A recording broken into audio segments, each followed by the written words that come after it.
오늘 우리에게 주신 하나님의 말씀은 사도행전 1장 1절로 2절까지의 말씀입니다. 신약성경 사도행전 1장 1절부터 2절까지의 말씀을 가능하신 분들은 자리에서 일어나시고 하나님을 경외하는 마음으로 말씀을 받겠습니다. 사도행전 1장 1절부터 2절까지의 말씀을 제가 봉독해 드리겠습니다. 데오빌로여, 내가 먼저 쓴 글에는 무릇 예수께서 행하시며 가르치시기를 시작하신부터 그가 택하신 사도들에게 성령으로 명하시고 승천하신 날까지의 일을 기록하였노라. 아멘. 자리에 다 앉으시겠습니다. 오늘 예배 자리에 오신 여러분 한 분 한 분 주님의 이름으로 환영하고 축복합니다. 부활하신 예수님의 생명이 여러분의 마음에 오늘 이 시간 충만하여져서 여러분의 삶을 살리고 크신 은혜로 충만한 시간 되시기를 주님의 이름으로 축복합니다. 우리는 코로나 시대를 살고 있습니다. 오늘도 여러분 예배당에 나오시면서 마스크를 착용하고 오셨죠. 우리가 지금까지 살아오는 동안 많은 여러 가지 역사적인 사건이 있었지만 일상을 송두리째 바꿔놓은 전염병의 사건은 역사적으로나 또한 여러 상황적으로나 참 큰 타격을 입히는 지점이 되겠다 싶기도 합니다. 그러나 우리가 이 코로나 사태를 경험하면서 잊지 말아야 할 것이 있다면 코로나 이전과 이후가 달라졌다라는 것입니다. 많은 분들이 우스갯소리로 이런 말씀을 하십니다. 역사가 AD와 BC로 나누어지는 것처럼 아노 도미니, 주님 이전과 Before Christ, 그리스도 이후의 역사가 나뉘었던 것처럼 BC, Before 코로나와 AC, After 코로나로 나누어질 것이다 라고 말하고 있습니다. 웃음을 짓게 하는 이야기이기도 하지만 동시에 분명한 한 가지 사실이 있습니다. 그것은 인간은 정말로 중차 너무나도 중요한 역사의 사실 앞에서 변화되어져 간다는 것입니다. 예수님의 부활을 목격했었던 예수님의 제자들은 변화되었습니다. 그것이 예수님의 부활에 너무나도 분명한 역사적 증거였고 우리에게 보여주는 예수님이 부활하신 사실이었습니다. 사람이 변화된다는 것이 얼마나 어려운 일인지 여러분 잘 아실 것입니다. 세상에서 억만금을 준다 해도 가장 바꾸기 어려운 것은 집터를 고치는 것도 아니요, 우리의 신분을 바꾸는 것도 아니요, 우리의 마음을 바꾸는 것이라는 격언도 있습니다. 그만큼 우리의 삶이 변화되는 것이 얼마나 어려운 일입니까? 그러나 우리는 이미 변화의 시대를 걷고 있습니다. 눈에 보이지 않는 코로나 바이러스로부터 우리 스스로를 보호하기 위해 마스크를 착용하고 우리 스스로를 보호하며 서로를 보호하기 위해 손을 깨끗이 씻고 있습니다. 그것처럼 보이지는 않지만 분명히 부활하신 예수 그리스도를 경험한 믿음의 사람들은 이전과는 전혀 다른 삶을 살게 되었습니다. 코로나 시대를 겪으면서 많은 분들이 사회만 달라질 것이 아니라 교회도 달라질 것을 말씀합니다. 변화를 찾는 이 시점에 우리가 어떤 말씀을 나누기를 원하시는가 고민하면서 하나님은 제 마음에 사도행전을 함께 나누기를 원하셨습니다. 얼마 기간 동안에 이 말씀을 나누게 될지는 모르지만 저와 여러분이 사도행전의 강해의 말씀을 나누면서 잊지 말아야 될 한 가지 분명한 사실이 있습니다. 그것은 변화되었던 사람들의 삶을 보면서 우리도 변화되어야 한다는 것입니다.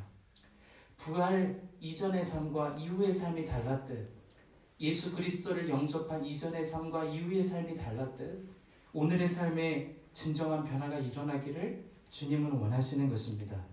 오늘 사도행전 강의의 첫 시간, 이 시간을 통해 데오빌로에게 보낸 두 번째 편지라는 말씀의 제목으로 은혜를 나눕니다. 여러분 한 분 한 분에게 주시는 놀라우신 은혜가 충만한 은혜 되시기를 주님의 이름으로 축복합니다. 사도행전, 여러분 이 책에 대해서 많이 지금까지 들으며 살아오셨으리라 믿습니다. 사도행전은 이방인이면서 동시에 의사였던 사도 바울과 함께 선교를 하면서 감옥에 투옥되기도 했었던 누가를 통해 쓰여진 책입니다. 우리는 이 책을 대하면서 한 가지 잊지 말아야 할 사실이 있는데 그것은 누가 역시도 예수 그리스도를 우리와 함께 눈으로 직접 실제로는 보지 못했으나 믿었던 사람이라는 것입니다. 여러분 중에 예수님을 보신 분 없으실 것입니다. 실제로 그분의 음성을 듣지도 우리는 아무도 그런 적이 없습니다. 그러나 우리가 예수님을 믿습니다. 그러니 우리 안에 얼마나 놀라운 복을 가지고 있는 것입니까? 누가는 실제로 예수 그리스도를 목격하지는 못했지만 예수 그리스도를 믿는 믿음 안에서 복음의 사실들을 기록했습니다. 오늘 우리가 읽은 본문의 말씀 첫 머리에는 누가가 이렇게 믿음으로 한 사람을 향하여 서신을 시작합니다. 1장 1절에 이렇게 기록합니다. 데오빌로여, 내가 먼저 쓴 글에는 물은 예수께서 행하시며 가르치시기를 시작하신부터. 누가는 이 책을 기록하면서 내가 먼저 쓴 글이 있음을 분명히 말씀하고 있습니다. 여러분, 신앙생활 하시면서 이 책이 무엇인지 이미 잘 아시리라 믿습니다. 무슨 책입니까? 누가가 기록한 누가복음이었습니다. 누가는 이 책이 어떤 책인지를 2절 말씀에 다음과 같이 이렇게 설명합니다. 그가 예수께서 행하시며 가르치시기를 시작하신부터 그가 택하신 사도들에게 성령으로 명하시고 승천하신 날까지의 일을 기록하였노라. 이전에 썼던 복음서가 주님께서 행하신 일들을 소개했었던 책임을 분명히 말씀하고 있는 것입니다. 그러므로 여러분, 복음서가 주님이 행하신 일을 기록한 행실의 기록, 주님 행전이라면 사도행전은 예수 그리스도를 통하여 부름받은 사도들을 통해 주님께서 일을 행하셨던 행정의 기록, 그러므로 사도행전이 되는 것입니다. 여기서 우리가 잊지 말아야 할 것이 있습니다. 많은 분들이 사도행전에 대해 이야기하면 성령의 역사에 주목합니다. 그들이 기도할 때 불의 혀가 갈라지는 것 같은 성령이 임하시고 그들이 방언을 말하기 시작했습니다. 한 분은 설교함을 통하여 수천 명이 주님 앞에 순간적으로 회심하는 경험을 그들이 보기도 했습니다. 그러나 여러분 잊지 말아야 합니다. 우리가 진정으로 사도행전을 바라보며 주목해야 하는 것은 성령의 능력뿐만이 아닙니다. 실제로 성령이 임하심으로 변화된 사람들, 거기에 사도행전의 중심 주제가 있는 것입니다. 사도행전 1장 8절을 우리가 읽지 않았지만 사도행전 1장 8절은 이렇게 선언합니다. 오직 성령이 너희에게 임하시면 너희가 권능을 받고 예루살렘과 온 유대와 사마리아와 땅끝까지 이르러 내 증인이 되리라 하시니라. 여러분, 이 말씀 지금까지 살면서 많이 들어보셨을 것입니다. 오늘 우리가 주목해야 하는 지점이 있다면 성령이 임하셔서 권능을 받는 것이 아닙니다. 성령이 임하신 이후에 그들의 삶이 어떻게 달라졌는가 하는 것입니다. 1장 8절의 말씀에는 성령이 임하셨을 때 그들이 증인이 되었음을 선언합니다. 여러분 한번 생각해 보세요. 예수님의 제자들은 성령이 임하시기 전에는 자기를 증언하는 삶을 살았습니다. 자기 자신의 물질의 욕심을 자랑하는 삶을 살았어요. 그들이 살면서 세상에서 누릴 수 있는 명예, 건강, 쾌락을 증거하고 자랑하는 삶을 삽니다. 그러나 참으로 놀라운 일입니다. 그들에게 성령이 임하시자 그들은 자신의 삶을 증거하는 삶이 아니라 예수 그리스도를 증거하는 사람으로 완전히 달라졌습니다. 여기에 성령의 임하신 사건에 너무나도 중요한 초점이 있는 것입니다. 오늘 사도행전을 대하는 저와 여러분이 한번 스스로를 점검해 보시기를 바라요. 나는 나 스스로의 허영심을 자랑하며 사는 사람인가? 아니면 예수 그리스도의 생명, 그 하나님의 나라를 증거하는 사람인가? 이것이 분명할 때 성령이 우리에게 임하신 증거가 되는 것입니다.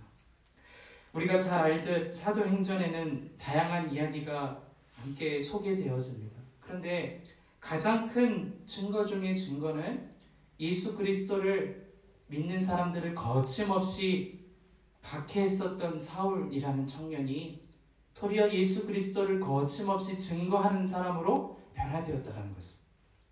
오늘 우리가 읽었던 본문의 말씀 첫 시작은 예수 그리스도께서 어떠한 일을 행하셨는지를 기록하고 있다면 사도행전의 마지막 장 마지막 절은 그 부활하신 예수를 만난 한 사람 바울이 어떻게 변화되었는지를 분명히 소개하고 있습니다.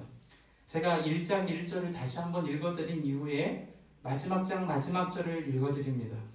데오빌로여, 내가 먼저 쓴 글에는 물은 예수께서 행하시며 가르치시기를 시작하신부터 그가 택하신 사도들에게 성령으로 명하시고 승천하신 날까지의 일을 기록하였노라. 예수님께서 행하시고 가르치신 일을 소개하는 첫머리의 말이 28장 마지막 절에 다음과 같이 변화됩니다. 여러분 한번 들어보시기를 바랍니다. 바울이 온 이태를 자기 셋집에 머물면서 자기에게 오는 사람을 다 영접하고 하나님의 나라를 전파하며 주 예수 그리스도에 관한 모든 것을 담대하게 거침없이 가르치더라. 여러분, 이것이 성령께서 임한 사람의 가장 큰 증거이자 사도행전이 우리에게 보여주는 너무나도 중요한 사실인 것입니다. 예수를 믿고 예수를 증거하던 사람을 담대하게 거침없이 괴롭히며 탄압하며 그들의 목숨을 끊고자 했었던 사람이 이상하게도 달라졌습니다. 예수 그리스도에 관한 모든 것을 담대하고도 거침없이 가르치는 사람이 되었던 것입니다. 저는 교회를 다니면서 오랫동안 신앙생활을 해오면서 한 가지 의문 아닌 의문이 있었습니다. 정말 예수를 믿으면 달라질 수 있는 것인가? 여전히 내 안에 혈기가 존재하고 여전히 내 안에 욕심이 존재하고 세상을 살아갈 때는 세상의 방식대로 살아야 할 터인데 예수 믿는다고 천국을 누리는 것처럼 달라질 수 있는 것인가? 설교를 준비하면서 예화를 많이 찾아봤습니다. 한 편을 읽고 두 편을 살펴보고 내 삶에 만났던 사람들을 돌아보면서 결론 내릴 수 있었습니다. 예수 믿으면 사람은 달라집니다. 성령이 임하신 사람은 정말 이전과 이후가 달라진 삶이 되어집니다. 그것이 성령이 우리 안에 임하신 가장 큰 능력이요 증거이기 때문인 것입니다. 어린 시절에 참으로 충격을 받았던 한 이야기가 있습니다. 저희 아버님께서 목회하시는 교회에 출석하기 시작한 한 분이 있었습니다. 많은 분들이 그가 교회를 나오는 것을 보고 수군대기 시작했습니다. 그와 거리를 두고 앉기 시작하고 그가 있는 곳에 안내위원조차도 먼저 다가가는 것을 꺼려했습니다. 알고 보니 그분이 그 지역에서 가장 주먹을 잘 썼던 깡패였던 거예요. 여러분, 깡패하면 어떤 이미지가 드십니까?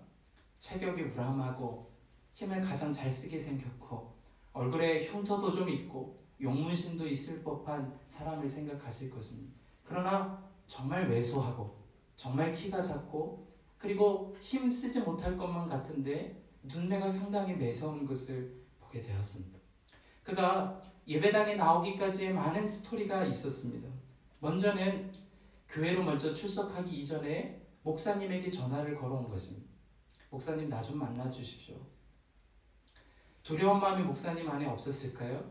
있었을 거라 생각합니다. 그런데 그가 한 주 목사님을 만나고 두 번째 주 만나고 세 번째 주 만나고 네 번째 주 만나고 한 달을 만나고 두 달을 만나면서 그의 시선이 완전히 달라지기 시작했습니다. 실제로 그저 동네에 있는 양아치처럼 사람을 두들겨 패는 사람이 아니라 그 지역의 전체 충남 안에서 가장 큰 정말 주목을 행사했었던 그 사람이 예배 드리기 일찍 앞서서 교회당에 나와서 주차 안내를 하기 시작했습니다. 그가 함께 있었던 밑에 있었던 수하들이 어둠의 사람들이 예배당 한켠에 자리 잡기 시작했습니다. 그와 함께 있었던 오른팔과 같았던 분이 예배당을 쓸고 다니는 사람으로 변화되었습니다. 비단 예배당에서 봉사하는 사람으로 변화되었음을 이야기하는 것이 아닙니다. 그가 바라보고 살았던 세상의 가치를 완전히 배설물처럼 여겨버리고 가장 복된 가치인 예수 그리스도를 마음에 받아들이게 되신 것입니다. 그러므로 여러분, 예수 믿으면 반드시 변합니다. 변하는 것이 성령의 능력이고 우리가 주님을 바라봐야 하는 이유인 것입니다. 오늘 사도행전은 그래서 너무나도 우리에게 소중한 책입니다. 성령이 우리에게 임하시면 우리가 변화되어서 나를 자랑하는 삶이 아니라 주님을 자랑하는 사람으로 변하여지기 때문인 것입니다. 사도행전이라는 책, 이 책은 헬라어로 쓰여진 책입니다. 이 책의 본래 책의 제목은 프락세이스 아포스톨론이라는 헬라어의 단어를 씁니다. 뒤에 있는 아포스톨론은 사도라는 단어의 뜻을 가지고 앞서 나와 있는 프락세이스는 프락시스의 복수형, 다시 말하면 행함, 행실, 실천의 복수형입니다. 영어 성경을 그래서 이를 너무나도 잘 번역한 것을 사도행전을 액트라는 단수로 쓰지 않고 복수로 설명하고 있습니다. 여러분, 이것이 무엇을 말씀하는 것입니까?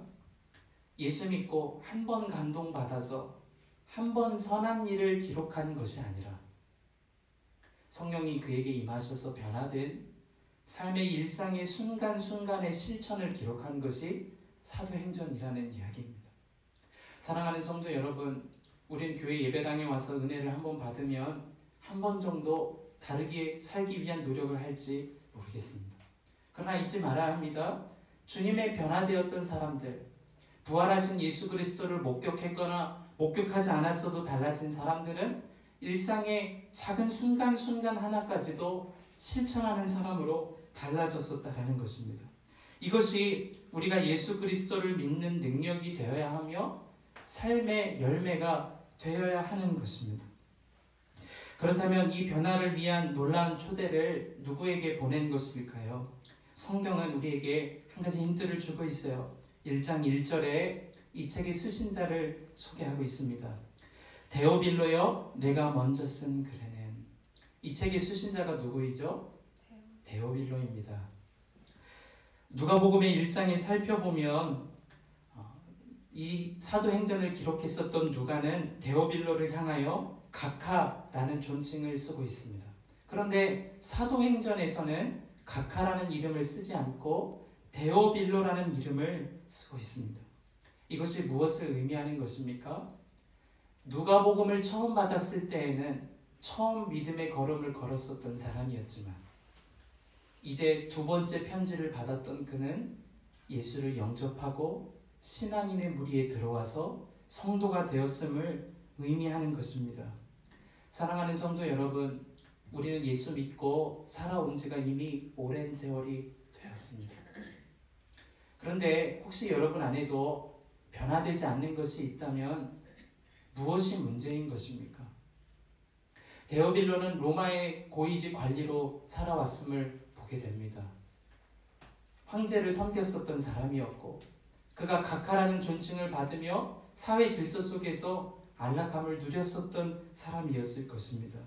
그러나 그의 삶은 예수를 영접하면서부터 완전히 달라졌습니다. 교회사의 전승을 따르면 데오빌로는 황제를 섬기지 않고 예수 그리스도를 섬기게 되면서 순교하게 되고 그의 아내는 유배를 떠나게 되는 전승을 소개하고도 있습니다. 그에게 있어서는 세상의 가치보다 귀하신 예수 그리스도, 세상의 가치보다 너무나도 소중했던 하나님 나라를 바라볼 눈이 열려졌던 것입니다. 그러니 사회 신분 질서가 엄격하고 고위직 관료와 또 신분 질서가 너무나도 하층민이었던 사람이 함께 대화도 섞을 수 없었던 사회에서 의사였던 누가가 각하라는 존칭을 하지 않고도 편지를 주고받을 수 있었던 사람이 되었던 것입니다. 여러분, 여러분에게 권하고 싶습니다. 여러분이 이 세상을 사는 동안 정말 세상에 썩어져 갈 것을 향하여 살지 마시고 데오빌로가 변화되었듯 하나님 나라를 바라보는 믿음의 사람이 다 되실 수 있기를 주님의 이름으로 축복합니다. 데오빌로라는 이름의 뜻은 하나님을 사랑하는 자라는 이름의 뜻을 가져요. 그러니 어떤 분들은 데오빌로가 실존하는 인물이 아니고 하나님을 사랑하는 모든 사람들을 대상으로 쓴 편지이라고도 말씀합니다. 그런데 여기서 우리가 주목해야 할 것이 있다면 데오빌로, 그가 바로 하나님을 사랑하는 자, 우리라는 것입니다. 그를 향하여 변화되었던 사람들의 이야기를 소개하고 있는 책이 우리에게 변화되고 있는 사람들의 이야기를 소개함으로 우리의 변화도 인도하기를 원하는 것입니다. 세상을 살면서 변화되지 않았던 나의 모습을 너무나도 많이 보게 됩니다. 여전히 혈기가 내 안에 있고 세상의 욕심과 세상의 자랑과 세상의 명예를 바라보고 사는 것이 내 모습임을 볼 때가 너무나도 많습니다.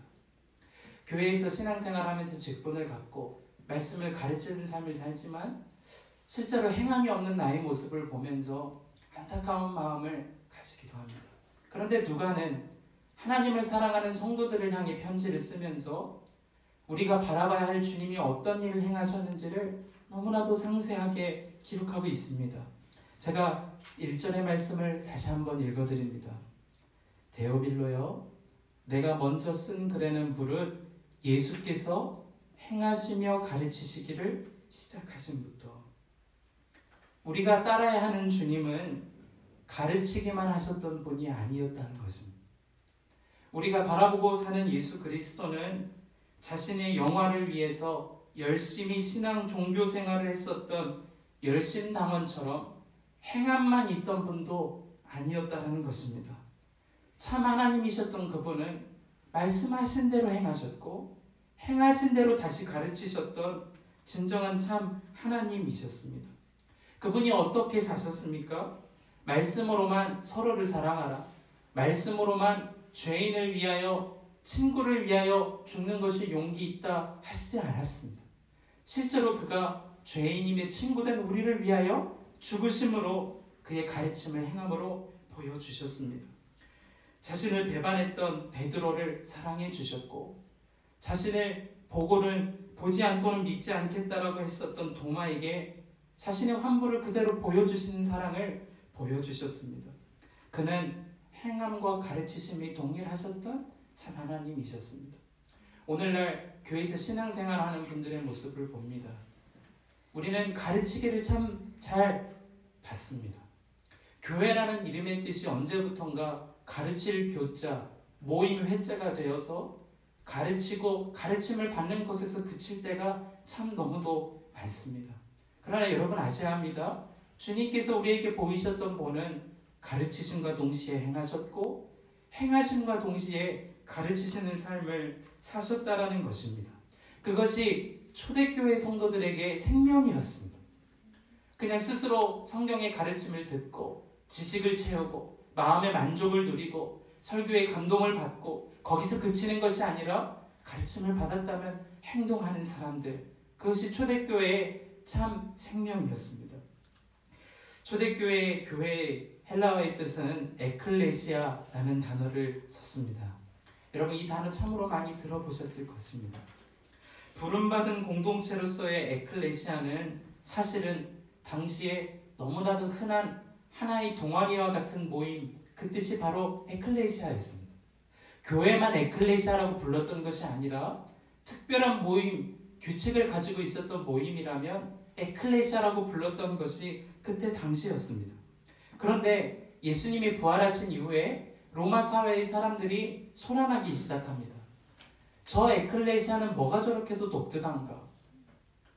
모일 때마다 주님을 찬미하고 모일 때마다 행함과 가르침이 균형이 있으며 신분, 성별, 신분의 고하와 상관없이 식탁을 함께 대하며 저 에클레시아는 무엇 때문에 부름받은 공동체라고 스스로를 느끼며 살고 있는가? 이유는 단 한 가지였습니다. 부활하신 예수님이 보여주신 행함과 가르치심이 분명히 있었던 공동체였기 때문인 것입니다. 사랑하는 성도 여러분, 우리는 오늘 교회당에 모였습니다. 그러나 더 중요한 것은 우리 한 사람 한 사람이 교회입니다. 그 주님은 교회를 디자인하시면서 넘어졌던 자들을 일으켜 주시고 주님을 배반했던 사람을 다시 세워주시면서 그의 삶의 본으로 보여주셨어요. 행하시고 가르치시고 가르치시고 행하셨던 것입니다. 우리가 이 세상을 살면서 변화를 원하는 시대를 살고 있습니다. 변화는 진리에서부터 시작됩니다. 왜 그렇습니까? 진리만이 변화를 일으켜낼 참 생명이 있기 때문인 것입니다. 사랑하는 성도 여러분, 사도행전은 바로 행함과 가르침, 가르침과 행함을 통해 변화되었던 사람들의 이야기입니다. 오늘부터 시작되어지는 이 사도행전의 이야기를 통해 저는 한 가지 소망하는 것이 있다면 정말 우리 한사랑의 모든 교우들이 말씀을 듣고 스스로 만족하는 것에서 그치지 않고 행함과 가르침으로, 가르침과 행함으로 나아가는 변화가 있게 되어지는 참 교회다운 교회가 될 수 있기를 주님의 이름으로 축복합니다. 물질에 만족한 뿐 아니라 오늘날은 종교적 풍요로움의 시대를 걷고 있습니다. 데오빌로가 바로 그러한 시대의 한복판에 있었던 사람이었습니다. 로마는 물질적으로 부족함이 없었으며 세상의 다양한 종교와 문화가 집합되어져 있었던 아주 고도에 발달한 문명이었습니다. 우리도 그와 같은 동일한 모양은 다르지만 동일한 세상 속에 살고 있는 또 한 명의 데오빌로입니다. 그러므로 여러분 스스로의 부름을 오늘 이 시간에 한번 확인해 보시며 집으로 돌아가 보시기를 바라요. 세상을 섬기면서 세상의 가치를 섬기는 세상의 종으로서 각하라는 호칭을 즐기며 여전히 이전과 같이 세상에 살아갈 것인지, 아니면 예수님을 따라감으로 세상에서 받는 고통과 손해가 있음에도 불구하고 예수님을 주님으로 섬기는 한 명의 부름받은 성도로 살아갈 것인지 오늘 우리는 선택해야 합니다. 여러분은 각하로 사시겠습니까? 성도로 사시겠습니까? 그리고 만일 여러분이 성도로 살기로 선택했노라면 행함만 앞서는 신앙이 되지 말고 가르침을 받는 신앙에서만 즐기지 말고 행함과 가르침이 동일한 예수 닮은 성도로 살아내는 놀라우신 은혜가 있게 되기를 주님의 이름으로 축복합니다. 초대교회 많은 사람들은 다양한 이단의 위협 속에서도 살았습니다. 그 중에 하나가 그노시즘, 영지주의입니다. 오늘날에도 영지주의적 이단이 참 많습니다. 우리가 가르치는 신령한 가르침대로 살아야지만 구원받는다라는 것이 영지주의입니다. 여러분, 혹여나 우리가 이단에 속해 있지는 않더라도 신령한 가르침을 듣는 것에서 만족하고 있다면 우리는 참 신앙인입니까? 아니면 잘못된 신앙인입니까? 오늘 이 질문 앞에서 스스로를 한번 돌아봐야 합니다. 행함과 가르침이 동일한 사람인가? 예수 그리스도 닮은 성도인가? 바라기는 여러분이 누가복음에 처음 접했던 데오빌로가 아니라, 복음을 처음 접했던 각하 데오빌로가 아니라 주님을 사랑하시는 자, 하나님의 성도로 살았던 데오빌로처럼 저와 여러분이 참된 성도의 삶을 살아내는 은혜가 있기를 주님의 이름으로 축복합니다. 이 시간 기도하는 시간을 잠시 갖겠습니다. 여러분, 우리 삶에 변화되어야 할 지점이 분명히 있을 줄로 압니다. 아직도 내가 혈기가 있다. 아직도 욕심내고 사는 것이 있다. 어쩌면 말씀을 듣는 것은 좋지만 실천하는 용기는 없다. 순종하지는 못하고 있다. 혹 무엇이 바뀌어야 됩니까? 여러분과의 힘과 저의 힘으로는 변화될 수 없습니다. 그러나 성령이 임하시면, 주님의 권능이 임하면 나를 자랑하는 삶이 아니라 예수를 드러내는 삶으로 달라집니다. 이 시간 우리 함께 기도하기를, 성령님 내 중심에 더 충만히 임재하여 주옵소서. 내 안에 계신 성령이 아니고서는 주님이라고 시인할 수 없다 하셨으니 성령께서 충만히 임재하셔서 변화된 삶이 되게 하여 주옵소서. 우리 잠시 동안 함께 기도하는 시간을 갖겠습니다. 은혜와 사랑이 충만하신 거룩하신 하나님, 오늘 말씀 앞에서 우리의 삶이 변화되기를 간절히 소망하는 마음으로 나아갑니다. 성령께서 우리의 중심을 만져주시기를 원합니다. 하나님, 세상에 살면서 세상의 가치대로 살았던 데오빌로가 아니고 사랑하시는 자, 하나님을 사랑하는 자, 한 명의 성도로 살았던 데오빌로와 같이 우리의 삶이 완전히 달라지는 역사가 있기를 간절히 원합니다. 사도행전, 사도들이 행하였던 기록이 아니라 사도들을 통하여 내 안에 주님께서 행하셨던 그 기록이었던 것처럼 내 안에도 주님께서 역사하심으로 달라지는 삶이 되기를 원합니다. 주님께서 일하시는 삶이 되기를 원합니다. 주님을 드러내는 삶이 되기를 원합니다. 오늘 예배에 참석한 한 사람 한 사람을 축복하오니 한편 한편의 사도행전을 이어가는 놀라우신 은혜가 모든 성도들에게 임하게 주시옵소서. 참 좋으신 하나님, 연약한 자도 불러주시고 부유한 자도 불러주시고 하나님 나라를 향하여 한 공동체된 교회를 이루어가게 하시니 감사를 드립니다. 그러나 주님, 우리가 말씀을 듣기만 하여 스스로를 속이는 자가 되지 않기를 원합니다. 행하시고 가르치신 이후에 행하셨던 주님처럼 우리도 행함과 가르침의 본을 따라 우리를 변화시켜 주시는 성령을 통하여 참된 성도의 삶을 살도록 역사하여 주시옵소서. 사도행전 28장 사도 바울의 변화에서 그치는 것이 아니라 새로운 사도행전의 29장이 우리의 삶의 변화와 실천을 통하여 쓰여져 갈 수 있도록 하나님 역사하시고 임재하여 주시옵소서. 우리의 삶의 새로운 변화를 일으키실 주님을 찬양하며 우리의 변화의 이유 되신 예수 그리스도의 이름으로 간절히 기도하옵나이다.